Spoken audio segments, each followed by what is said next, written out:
We are constantly bombarded by online ads and hustle culture gurus telling us that if we aren't millionaires by age 30, there is something deeply wrong with us. Earning massive amounts of money is framed as the ultimate purpose of human life. Let's test that theory by looking at the people who have won this game.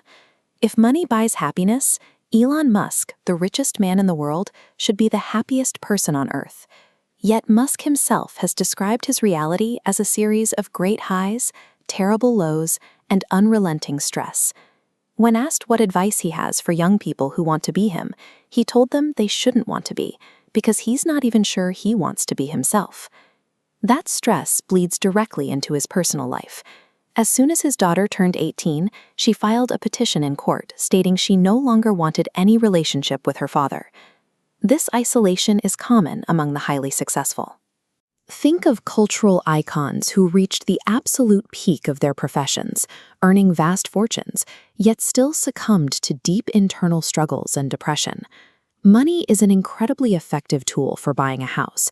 It is statistically terrible at buying a functional family or mental peace. This animated diagram highlights that disconnect perfectly. The overall divorce rate in America hovers around 42%, but among billionaires, people with no financial stress whatsoever, that number actually jumps to 49%. That statistic includes the top of the wealth ladder. Jeff Bezos went through a highly publicized divorce after building an immense empire.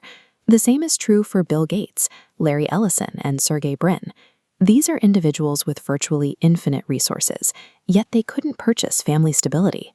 To be clear, a certain baseline of money is absolutely essential. Romanticizing poverty is a mistake.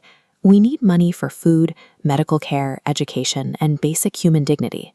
But once those basics are covered, you hit a trap point.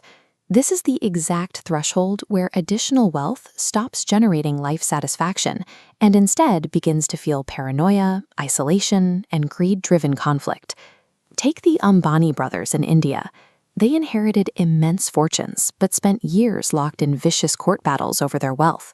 It became so disruptive that the finance minister, Pranab Mukherjee, had to publicly ask them to handle it privately because their family feud was negatively affecting the national markets.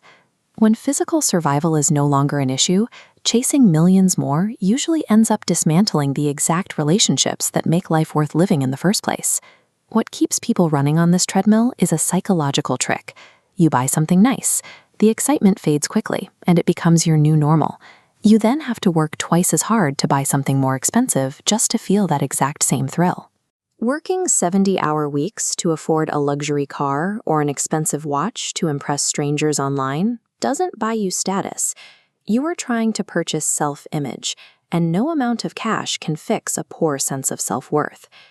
There is a famous story about a wealthy businessman and taking a walk on the beach. He spots a fisherman relaxing in the sun, rod buried in the sand, just enjoying the ocean breeze. The businessman gives the fisherman a strategy. If he works harder, buys a massive net, hires a crew, and builds a fleet of boats, he will make millions. Then, finally, he can retire, come back to this very beach, and just relax. The fisherman looks at him and asks, "What do you think I'm doing right now? Freedom we gave away." Ultimately, you are paid in two currencies, wealth and time, and you have to choose which one you want to optimize your life around. Stand-up comedians often hold a mirror to this reality. One comedian pointed out that trying to beat someone like Mukesh Ambani at the money game is a losing strategy. So you change the rules. You compete on time. Think about a typical Monday morning. A person prioritizing time might spend 4 uninterrupted hours listening to their favorite music or enjoying a slow morning, while a billionaire is almost certainly trapped in an endless string of mandatory board meetings. Winning the game of life doesn't mean securing a corner office on a high-stakes financial street. It means having the power to opt out of that schedule entirely. True success is measured by how few mandatory obligations you have waiting for you when you wake up. If we want to know what actually matters, we should look at the final audit of a human life. An Australian nurse named Bronnie Ware spent years working with terminally ill patients in palliative care, recording their final thoughts. The number one regret she heard was people wishing they had the courage to live a life true to themselves, rather than living up to the expectations of everyone else. The second most common regret was working too hard. Patients deeply regretted sacrificing so much time at the office at the direct expense of their friends and families. Out of all the patients surveyed, not a single person on their deathbed ever expressed regret about missing out on a promotion, failing to buy a luxury watch, or making extra millions. If that accumulation holds absolutely zero value in our final moments, we are making a massive miscalculation by letting it dominate our healthiest years. The most practical solution comes from the concept of the middle way. You can engage with the world, earn a comfortable living, and enjoy your life without becoming entirely consumed by material things. Embracing minimalism gives you instant freedom because it severely reduces the maintenance load of your daily life. The fewer things you own, the fewer things own your time. This shifts how we look at our careers. Work becomes driven by a desire to learn, build, or help others. The paycheck is just a natural byproduct of doing something purposeful. We can see this shift in high-profile figures who step away from relentless financial growth. Actors like Topeka Padukone have openly discussed their mental health battles and found profound, lasting fulfillment in advocacy over endless box office returns. So ignore the ads asking why you aren't a millionaire yet.